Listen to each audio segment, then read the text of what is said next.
Rizkydah dan Nadia Mustika pamer potret manis, kompak gendong baby Syaki, tuai ucapan selamat dari rekan-rekan sesama artis.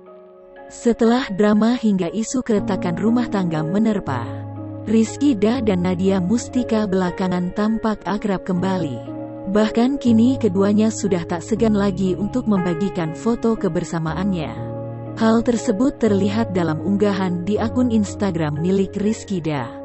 Dalam postingannya, Rizkydah tampak membagikan 3 buah foto. Dia juga terlihat sedang menggendong sang buah hati. Itu artinya, foto tersebut merupakan untuk pertama kalinya mereka tampil kompak bertiga bersama sang buah hati.